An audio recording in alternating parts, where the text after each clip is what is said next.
test mic. 1, Okay. 2, 3, 1, Alhamdulillah. 3. Alhamdulillah, syukur. Baju okey. Jom. Cuaca okey. Cuaca okey, Teguk tak sakit. insyaAllah. Alhamdulillah. So, ajak kawan-kawan yang datang ya. Keluarga-keluarga yang nak tengok ya. Ni topik bagus ni. Jom. Topik Topik bagus menarik malam ni insya-Allah. Ya. So, topik kita malam ni Tok Abah Ya insya-Allah. So, antara topik yang orang kata yelah ditunggu-tunggu je tu kan. Wajarkah kita memewahkan anak-anak kita ni? Subhanallah. Kan? Dia timbul salah. Aku ni tak apa-apa nak kaya, tak apa-apa nak berada, tak apa-apa nak mewah, tapi aku ada keinginan kalau boleh anak tu biarlah mewah kan. So ada pula yang memang dah Allah bagi dia limpahan rezeki. Betul. Jadi tak salah lah. Apalah salahnya duit yang ada dalam bank pun 7 keturunan tak boleh makan. Jadi apalah salahnya kan bagi apa yang budak-budak tu nak. Contoh betul kan. lah, Allah Rabbi. Jom. Bagi yang baru masuk, Assalamualaikum. Waalaikumsalam warahmatullahi wabarakatuh. Alhamdulillah. Terima kasih. Jom. Ajak ramai-ramai masuk insya-Allah. Topik malam ni cantik dan menarik. Wajarkah kita memewahkan anak-anak kita ni, Tok Abah, insya-Allah Tok Abah Ya, sambil itu jangan lupa ya, ada link tu. Press link untuk join keluarga usahawan Tok Abah. Keluarga usahawan Tok Abah. Jadi bila kita join tu, kita pun jadi keluarga, kita akan memesan, kita akan bantu untuk mereka yang ada masalah. Di situ pun dapat solusi insya-Allah daripada Allah sebenarnya, dan juga untuk mereka yang cari sumber pendapatan, kita pun boleh bincang. Kita boleh bimbing daripada zero ke hero insya-Allah. Amin, insya-Allah. Ajak kawan-kawan ramai-ramai join ya. Link untuk jadi keluarga usahawan Tok Abah insya-Allah. Insya-Allah. Baik Tok Abah. Okey. Untuk yang mukadimah ni lah.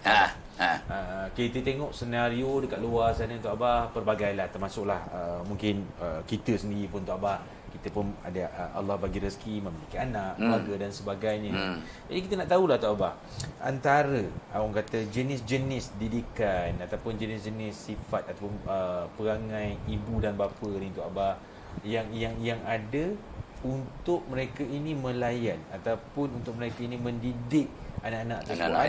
Ada beberapa jenis tu Tok Abah? Banyaklah, tengok sudut pandang masing-masing lah kan. Tapi kebanyakan pakar dalam bidang ini dia kata ada 4-5 lah ya. Okay. Banyakkan yang 4, tapi Tok Abah masukkan yang kelima. Tapi sebenarnya dia ada yang banyaklah dia punya, sebab kita bercakap tentang manusia, tentang anak-anak. Jadi memang tak ada undang-undang yang khusus, bukannya robot, bukannya mesin. Of course lah, orang kata ada yang otoritatif, yang memang strict, memang zaman-zaman dulu. Sikit-sikit rotan. Abah kata dengan beliak-beliak mata. Jangan. Kenapa Pak? Dosa. Kenapa dosa? Kau banyak cakap. Dia tak boleh jawab. Itu otoritarian. Zaman dulu-dulu tahun 50-an. Tapi rupanya tahun 2021 ada juga. Sebab ramai mak ayah mendidik anaknya akan mengikut cara dia dididik. Kalau tak ada ilmu baru, tak ada intervensi. Alah, dia isteri marah lah. Apalah abang ni? Ni untuk abang kaunsul ni. Banyak game macam ni. Apalah kenapa garang sangat?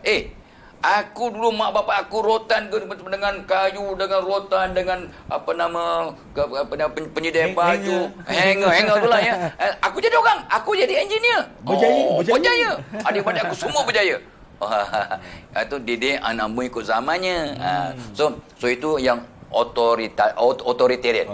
Tapi yang berlawanan ialah authoritative. Ada ketegasan, tapi ada kasih sayang, ada give and take, ada tolak ansur. Authoritative bunyi macam sama tapi berbeza. Authoritarian memang garang, memang dia je betul. Anak-anak tak banyak ada peluang untuk kata orang tu bernegosiasi. Tapi kalau authoritative boleh. Autoritatif ni artinya tolak ansur penuh, tapi bukan yang mestinya ini cara yang terbaik. Tengok situasi ya. Itu yang kedua, autoritatif autoritatif ya. Yang ketiganya ni dia lagi teruk, permisif. Ini yang takut ni. Apa anak nak semua dikasih, apa yang tak nak pun dikasih, just because aku dulu susah, saya dulu susah, bapak saya buruk, jadi bila saya dah senang ni saya tak sampai hatilah, saya tak nak anak saya susah macam saya. Niatnya baik. Betul. Tapi caranya kadang-kadang menyebabkan anak jadi rosak, anak jadi kata tu mengada-ngada, anak lupa diri, jadi takut ya, malulah manusia kan. Ini namanya terlampau permisif, terlampau kata melepaskan semua, dia tak nak kesusahannya dulu berulang pada anak-anaknya. Itu satu lagi. Yang satu lagi teruk. Di permisif tu not bad lah. Dia ambil cakna juga tapi terlampau longgar.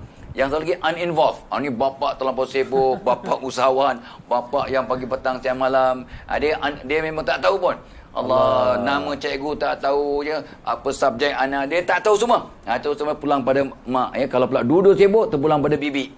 Pembantu rumah. Ini uninvolved.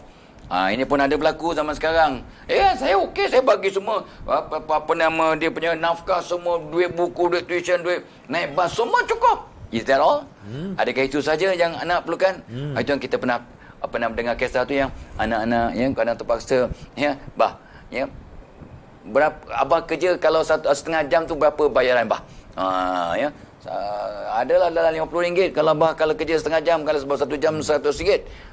Tu anak pun cari kutip-kutip sampai pinjam-pinjam ya. Bah ni ada RM50, saya nak pinjam masa abah 30 minit. Kan kita pernah dengar kisah macam itu. Dengar tu pun meleleh air mata lah, meleleh air mata. Mak ayah yang terlampau sibuk, terlampau tak cakna. Ni namanya uninvolved. Opposite kepada uninvolved ialah ni dia. Ni konsep ni tahun 85 ke tahun 90 ya kalau ya. Helicopter parenting. Macam apa namanya toy tu yang boleh terbang tu apa? Alah yang Mama Doraemon pun boleh terbang tu. Yang terbang yang ambil gambar drone. Saya cari pakaian drone. Ni macam drone lah juga. Drone dan juga helikopter. Artinya kemana anak pergi dia pantau. Dia nak pantau. Ke mana ni? Cuba ambil gambar. WhatsApp apa ni? Selfie. Show location. Show location. Ini helikopter. Helikopter parenting tu. Ini kalau anak tunggal ataupun anak perempuan ataupun anak yang memang sangat-sangat dia disayangi lah. Itu pun helikopter pun anak jadi lemas. Anak jadi lemas, anak pun jadi tak selesa. Ni helikopter ni memang dia pantau segala-galanya. Jangan kat rumah ada scroll sikit TV. Dia tengok kenapa homework kau ada 3 salah. Ada dia boleh check. Dia boleh check ni kau kenapa tak betulkan 3 silap. Ya Allah kau ni kenapa? Itu helicopter parenting. Memanglah ada baiknya tapi banyak buruknya kalau keterlaluan. Jadi dalam konteks itu, jadi kita kena ambil jalan yang menang-menang dan kena ingat ya, semua anak kita berbeza, zaman sudah berubah. Nabi pesan didik anakmu mengikut zamannya yang sama sekali tak sama dengan zamanmu dulu. Jadi jangan kata saya dulu dididik begini-begini, jadi orang pun berjaya pun. Jangan kata gunakan itu sebagai alasan. Sebab zaman anak kita berbeza ya. Yang keduanya kita kena ingatlah bahawa setiap anak adalah berbeza. Anak lelaki, anak perempuan memang berbeza. Anak kembar 2 yang seiras pun berbeza perangai. Jadi berlaku adillah pada anak-anakmu, sabda Nabi. Walaupun dengan dalam memberikan ciuman. Nak cium anak pun kena adil. Anak-anak sulung dulu, anak nombor 2, anak nombor 3, anak nombor 4, kena cium dengan saksama. Jangan lupa cium yang paling tua, yang umur 45 tahun tu. Jangan lupa. Tu je cium. Itu tak apa. Tu pun jadi bencana juga. So tu kita kena ingat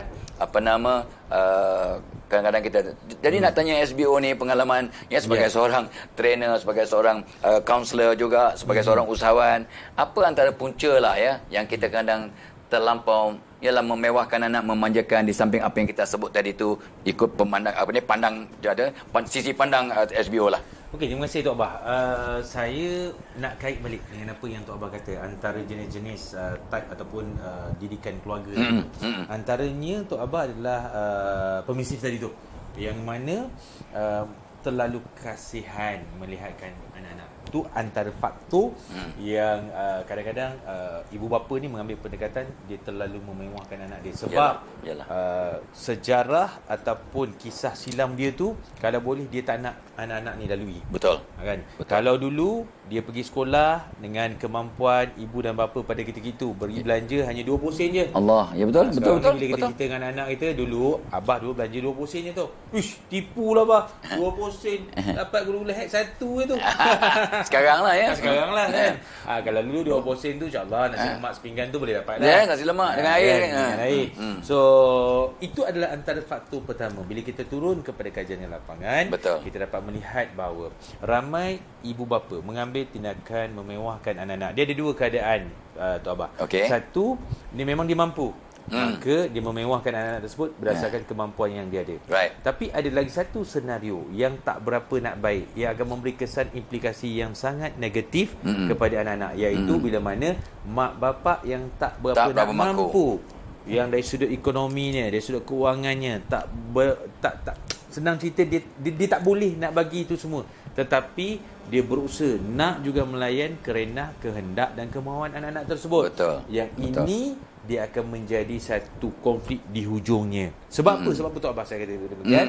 Sebab bila mana anak meminta dalam keadaan dia tak memahami dan dia tak tahu ayah ataupun ibu dia sebenarnya, contoh-contoh trend budak-budak sekarang nak telefon yang canggih-canggih. Aduh. Ini paling mudah lah, paling mudah. Yes. Trend yang paling mudah, senario semasa. Yang intelijen lah. Yang intelijen lah. So mak bapak tak mampu sebab mak bapak pun pakai telefon 3310. Allahu Akbar. Bukan smartphone. Tapi anak nak minta request sebab apa? Oh, sebab kawan-kawan pakai. Oh, sebab apa ikut trend. Oh, sebab apa nanti kawan-kawan kutuk, kawan-kawan pulaukan. Sebab apa? Sebab nanti kawan-kawan bercerita tentang apa yang mereka post dekat IG, tweet, dekat Instagram dan sebagainya. So, kerana faktor-faktor luaran tersebut, kerana kasih ialah kita faham Tok Abah, mana orang kata kasih ibu sampai ke syurga, kasih bapa berkorban nyawa. Tetapi dalam keadaan ini, dalam keadaan mak dan ayah tak mampu nak menyediakan juga benda yang dia tak mampu pada ketika itu, adakah itu tanda yang bijak untuk memewahkan anak? Jawapan saya secara personal Tok Abah, itu bukanlah tindakan yang bijak. Sebab apa? Sebab bila mana anak-anak ini tidak dididik, macam yang lepas kita dah bincangkan Tok Abah, alangkah cantiknya tindakan ibu dan bapa pada ketika itu sebenarnya bermesyuarat dengan anak. Nyatakan ni adalah perbelanjaan ataupun ini adalah pendapatan ayah dan ibu. So hasil daripada pendapatan ini komitmen ayah dan ibu. Nak bayar ni, tak bayar tu, nak sekolahkan ni, nak beli makan. So bakinya ada banyak ini sekian. So barulah anak-anak ni akan terdidik dan dia akan faham. Dia akan faham senario keadaan keluarga dia bagaimana. So oleh kerana itu secara tidak langsung anak-anak ini dia akan dibentuk dalam satu situasi yang orang kata pakai baju ukur badan sendiri. Correct. So ini sebab apa? Sebab kita kena faham. Mak bapak kena faham. Nabi kata apa? Setiap anak yang dilahirkan tersebut suci, putih, bersih. Terpulanglah kepada ibu bapa sama ada nak bentuk anak tu menjadi Majusi ke, Nasrani ke, Yahudi ke ataupun mukmin. Jadi kitalah mak bapak kena bijak dan belas ihsan kita kepada anak-anak tersebut perlu bijaksana dan adil. Abang kata Tok Abah tadi nak cium pun kena adil. Rupanya dalam memberi kasih sayang pun juga kena adil. So ini yang pertama Tok Abah. Puncanya adalah sebab kasihan ataupun ibu bapa tu mengamalkan kaedah bentuk didikan secara permisif tadi tu. Yang bagi dia apa anak-anak akhirnya dia akan memberi orang kata mudarat kepada, patah balik kepada mak dan ayah. Dan ada juga Tok Abah punca lainnya adalah sebab mak bapak yang bagi dia ada kemampuan sedikit semua tu sebab nak ikut trend. Mewahkan anak tu sebab ikut trend. Sebab apa? Bang, kawan kita tu kan anak dia tu baru 3 bulan tapi dia dah belikan iPad kat anak dia. Subhanallah. So dia benda perkara-perkara ni kenapa nak beli? Suami tanya kenapa nak beli? Alah bang, tu kan trend, bolehlah kita tunjuk-tunjuk. Ni budaya tunjuk-menunjuk. Nak mewahkan anak sebab nak tunjuk-menunjuk kepada saudara mara, kepada kawan-kawan yang kemewahan anak tu adalah hasil kita pun hidup mewah. Sebenarnya tak seperti itu. Gelang kaki baby umur 3 bulan, 20,000 punya gelang kaki. Subhanallah. 2 bulan. Kaya. Kaya pasal Allah Rabbi kan. Jadi kesemua ini yang pesan kami kepada ibu bapa, yes, kalian mampu, betul, tetapi harus diingat berhati-hati. Jika anak-anak ini terlalu dimewahkan, dia akan memberi kesan mudarat dalam jangka masa panjang. Betul. So sebab rezeki ni milik Allah, kita tak tahu apa jadi pada kita di masa hadapan. So adakah anak ini mampu survive seandainya pada masa hadapan kita dah tak ada upayaan untuk menyediakan kemewahan seperti yang ada sekarang. Bak kata Tok Abah umur berapa bulan dia Tok Abah? 3 bulan ya. 3 bulan 20,000. Besok kalau dia 20 tahun dia minta gelang yang harga 200,000 macam mana? Allah. Balik Tok Abah nak minta Tok Abah tambah sikit Tok Abah. Sebenarnya apakah yang sewajarnya yang dilakukan oleh ibu bapa dalam konteks memewahkan anak. Allahumma salli Ahmad. Ya, sebelum tu sambil-sambil ya. Tolong like ya, tolong like kita punya link tu ya. Tolong press link ya untuk join keluarga Usaha Untuk Abah. Mudah-mudahan kita jadi community, jadi kawan. Kita akan bagi tip, bagi nasihat dan mudah-mudahan kita ada juga sumber rezeki untuk dikongsi bersama. Amin insya-Allah. Itu yang sangat baik sebab ini pun berkaitan bila kita dapat didik anak kita tu ujung tadi tu. Bagaimana nak didik anak kita cara yang sewajarnya agar ada sense of survival. Jadi kalau mak ayah tak ada pun mereka boleh survive. Adakah dengan memanja-manjakan mereka, memuayakan mereka akan jadi survival, takut-takut tak mampu. Tu yang orang tu kata biar mereka menangis sekarang. Betul. Tapi mereka tak menangis kemudian. Ya, tu satu hari tu apa pernah anak tu umur 6 tahun ya, anak nombor 2 lah. Ya, dia dah belikan dia punya toy. Dulu Ultraman. Dalam RM15. RM15 lah tu. Itu dah kira mahal tu. So ni lebih kurang dalam 30 tahun yang lepas. So dia dah dapat Ultraman, tapi keluar pula Ultraman baru. Dia menangis-nangis, dia dah duduk kan, dah mula kencing dalam seluar. Kat supermarket. Perangai siapa tu waktu kecil tu? Perangai siapa waktu kecil tu? Bukan perangai saya. Bukan perangai tak apa. Ya, sebab kita orang miskin, memang tak buat perangai tu. Tapi tak bangan tok mak ni kata, "No, ni tak boleh. Kita kena didik dia sebab dia baru dapat minggu lepas." So kita pesanlah, bulan depan kita beli. Tonok. Bulan 6 tahun. So dalam kita pimpin pelan-pelan, taklah rotan, tak ada pukul, tapi aja datang seorang atuk ni, dia perhati je, apa ni Fadilah Kamsah, anak minta toy RM10 pun kedekut apa ni, meh atuk belikan, dia belikan. Allah. Orang yang saya tak kenal pun kita kenal lah dia, tapi bukan kita rapat ke apa. Dia belikan. Allah kata, ya Allah, kita nak didik anak kita supaya faham, supaya berjimat, supaya apa nama kata orang tu, yalah, berpada-pada. Kawan pula sabotaj. Ni itu kisah benar ya, yang berlaku bila anak tu umur 6 tahun. Sekarang anak tu dah umur 36 tahun, 30 tahun yang lepas. Jadi apa sewajarnya? Sewajarnya untuk kita didik anak kita supaya tidak kata bermewah sampai lupa diri, sampai mereka tak ada sense of survival. Tok Abah suka tengok kawan-kawan Tok Abah yang orang Cina. Ya, orang Cina ni masa my classmate lah sama-sama. Agak senang, tapi setiap apa yang mereka buat walaupun mak bapak mereka mampu, tapi kalau dia nak dapat sesuatu dia kena usaha. Dia kena usaha, dia kena kerja, dia kena buat ini. If you do this, kamu belajar gini, kamu akan dapat ni. Jadi macam Steve Jobs lah. Steve Jobs punya billionaire, tapi anak ni tak bagi. Dia bagi sikit je. Sikit pun banyak lah, tapi sikit. Padahal bilion-bilion dia ni dibagikan untuk untuk orang susah, untuk apa nama NGO, untuk persatuan-persatuan yang dapat membantu manusia. Berbilion-bilion. Anak dia dapat sikit je. Ini berbanding mungkin 10% daripada harta dia.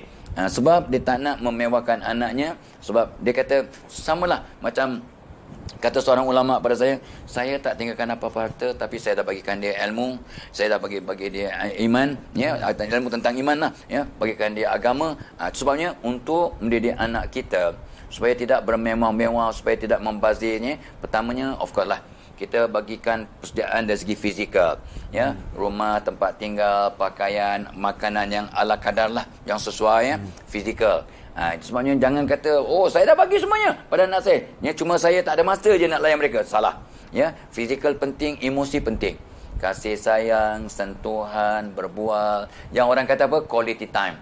Masa yang berkualiti dengan anak-anak. Penting sangatnya quality time. 2. Yang ketiganya place lah. Sebenarnya Tok Abah Sono bila tengah solat tu, cucu tu pun sembahyang, cucu 2 tahun setengah, tapi mula sibuk je untuk sembahyang, solat, untuk solat. Bahagia, seronok sangat.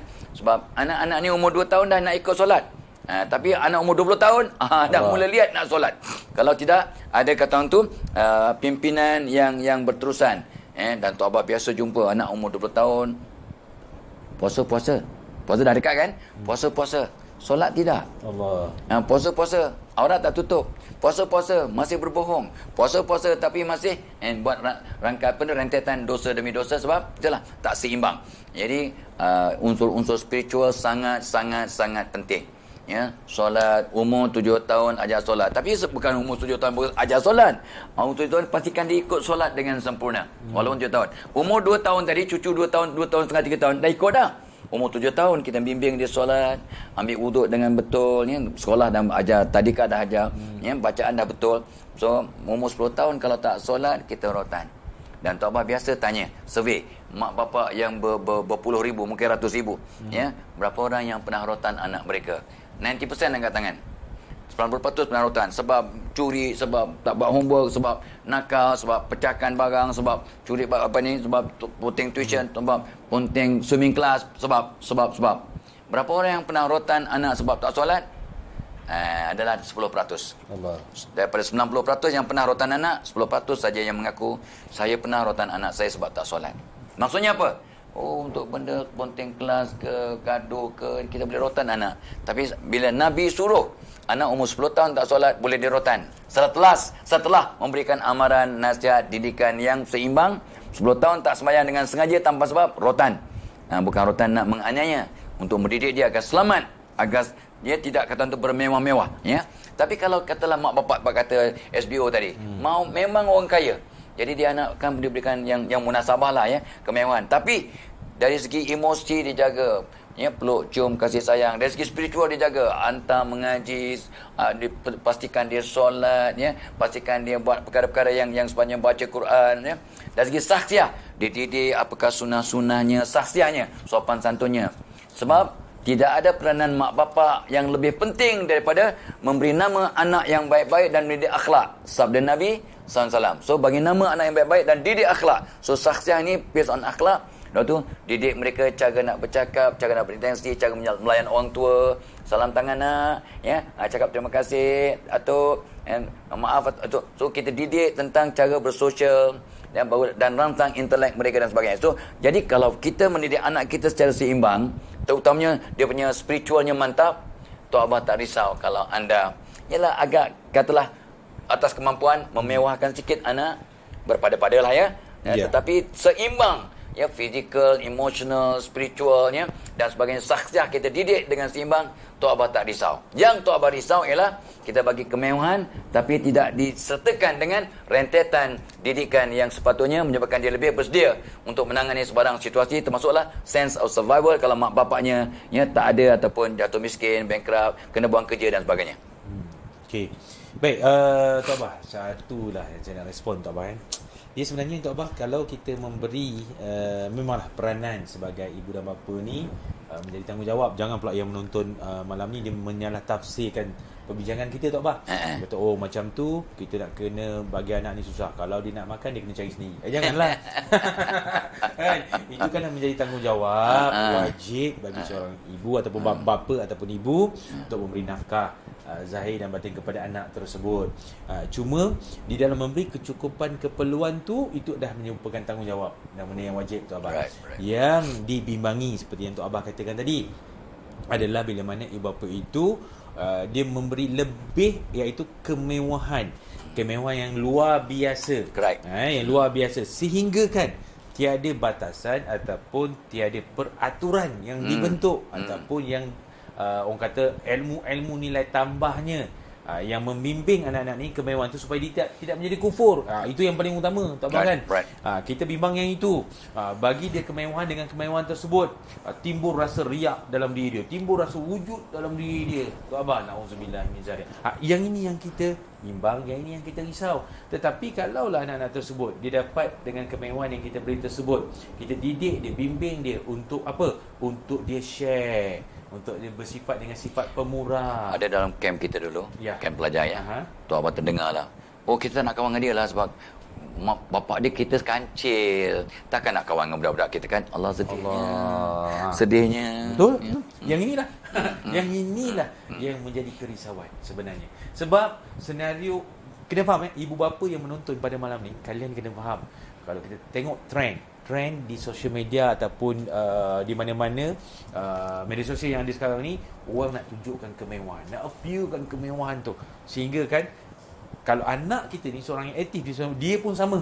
Kenapa? Kadang-kadang saya tanya anak saya, kenapa dia tu bukan artis, dia tu bukan public figure, tapi follower dia ramai. Oh, dia ramai sebab dia tunjuk kasut dia pakai jenama apa, lepas tu dia pakai pula rumah dia besar mana. Jadi mak bapak kena sensitif, kena alert benda ni semua. Jangan sampai satu tahap seperti yang Tok Abah katakan tadi, anak-anak kita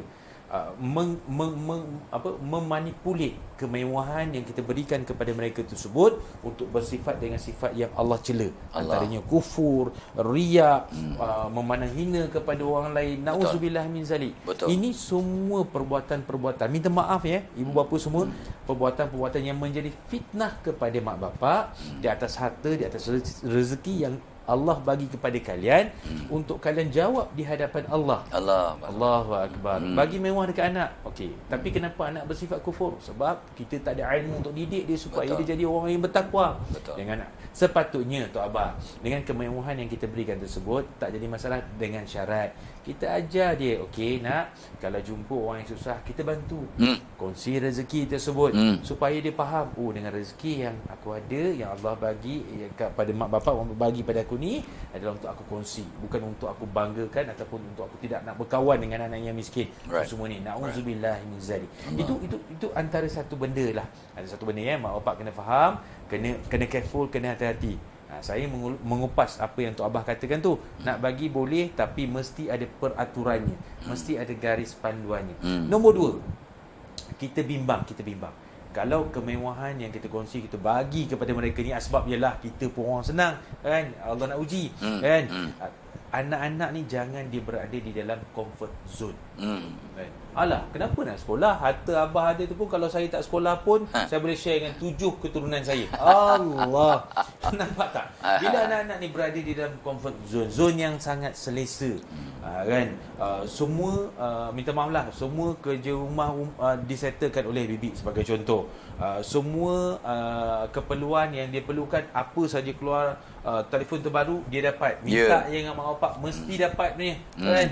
So benda-benda ataupun perkara-perkara ini, didikan yang seperti ini secara tidak langsung dia akan memberi kemudaratan, kemusnahan, ataupun akan mematikan salah satu di antara orang kata apa, kemahiran yang ada dalam diri anak tu untuk survive. Jadi alah, tak payahlah nak susah-susah nak kerja. Alah, lagipun abah punya untung bulan company tu pun boleh share je. Allahu Akbar. Careful peraturan, dan juga jangan benarkan anak duduk di dalam zon selesa. So itu yang paling utama, Tok Abah. Tambahan Tok Abah? Itulah tambahannya, dan sebagai rumusan juga lah ya. Sebab apa ni, kita perlu sudah tunjuk masa dah, tinggal sikit. Tapi sebelum tu kena ingat ya, untuk mereka yang belum lagi join kita punya keluarga usaha Tok Abah, tolong press link tu, tolong join untuk dapat manfaat ya, manfaat dunia, mudah-mudahan manfaat akhirat. Amin, so ramai-ramai join, jom ya. So sebagai rumusannya nak sebut tadi, di samping kita jangan kena seimbangkan, jangan terlampau memewahkan anak dengan tidak ada undang-undang dan peraturan. So kena ingat bahawa kadang bukannya sekadar memewahkan anak-anak itu jadi dia punya punca. Bila Tok Abah tanya pada ramai, Ustaz, kenapa anak tu jadi kurang ajar Ustaz? Anak mak bapaknya baik Ustaz, dan dia pun agak kata sopan santun, tidaklah memewahkan anak, tapi kan anak kurang ajar. Oh, takut rezeki yang mak bapak bawa balik ke rumah tu tak berkat. So make sure mak ayah tolong pastikan rezeki yang kita bawa balik ke rumah berkat, halalan thayyiban. Itu satu. Yang keduanya, bukan masalah memewahkan saja menyebabkan anak jadi kurang ajar, tak ada stand of survival ya, tapi sebab ini dia, rumah tangga kita tu memang alhamdulillah Allah bagi kemewahan, tapi rupanya kita miskin dari segi hidayah Allah. Jadi kalau rumah tangga tu tanpa hidayah ya, Allahu Akbar, itu yang jadi rosak. Bukan sebab kemewahan, itu satu isu, tapi sebab kemewahan yang tidak disertakan dengan hidayah Allah. Anak kita jadi baik sebab Allah bagi hidayah. Mak bapak jadi baik sebab hidayah ya. Jadi jom kita pastikan rumah tangga kita sentiasa dapat menggambit hidayah ya, supaya mereka rahmat tak terbang di rumah tangga kita. So rumah kita syariah compliant, sembahyang dilakukan, Quran dibaca, tak gaduh-gaduh suami isteri, masuk sunah-sunah diamalkan, insya-Allah ya, kita mendapat hidayah. So satu hidayah, kemudian rezeki berkat ya, yang ketiganya tu apa nak rumuskan yang ketiganya. Sebab Allah itu ganjil, Allah itu witir ya. Yang ketiganya ini dia. Ulama pesan dan pesan didiklah anak ikut nisbah 20 80 80% kata at-targhib. kasih sayang yang menggembirakan, positive reinforcement. 20% at-tarhib, rotan, marah, denda, potong allowance. Kalau perlu, potong allowance supaya mereka sedar bahawa aku buat silap, ini dia hukumannya. Jadi tapi mendidik anak memang lebihkan kasih sayang, lebihkan yang positif approach, lebihkan more carrot approach. 20% kena marah, ya, rotan bila tak solat, ya, lepas tu tahan allowance, kata tu grounded, tak boleh keluar main sebab dia buat silap dan sebagainya. Kena ada undang-undang peraturan dan didik. Sebab kalau dalam rumah tangga pun tidak dididik cara yang at-tarhib itu, takut-takut bila bekerja kena marah, terus pitam. Apa tu jumpa mak mentua yang garang, terus pitam sebab mak bapak tak pernah berkeras. Jadi anak kita ni jadi terlampau lemah, ya, tidak bersedia untuk menerima teguran. Ini sangat bahaya, ya. Dan sangat bencana kata SBO tadi, anak-anak kita tak ada sense of survival. Jadi itulah yang Tuan Abah ingin rumuskan di sini. Sambil-sambil itu, ya, dan ni tips ni semua dan juga tip-tip untuk memajukan diri, untuk dapat punca rezeki dan sebagainya. Ada, ya, kalau kita join dalam link, ya, keluarga usaha Tuan Abah. Jom. Itu rumusan Tuan Abah. So rumusan daripada SBO, silakan. Sekadar rumusan sedikit sebab saya Tuan Abah dah rangkumkan itu semua tu dalam masa yang sangat terhad ini. So sekadar rumusannya bahawa mewah itu bukanlah satu kesalahan. Yang salah adalah bagaimana kita mengguna pakai kemewahan tersebut, sama ada mendekatkan kita lebih kepada Tuhan, kepada Allah, ataupun kemewahan tersebut menyebabkan kita jauh daripada Allah Subhanahu Wa Taala. Betul.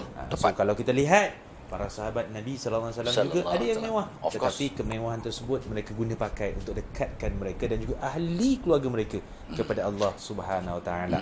So kita bagaimana? Tepuk dada, tanya iman masing-masing dengan kemewahan, dengan rezeki yang kita kongsikan dengan diri anak-anak dan juga kepada keluarga kita, adakah mendekatkan kita kepada Allah ataupun menjauhkan kita kepada Allah. Wallahu a'lam bissawab. InsyaAllah jumpa lagi. Jangan lupa share, jangan lupa join.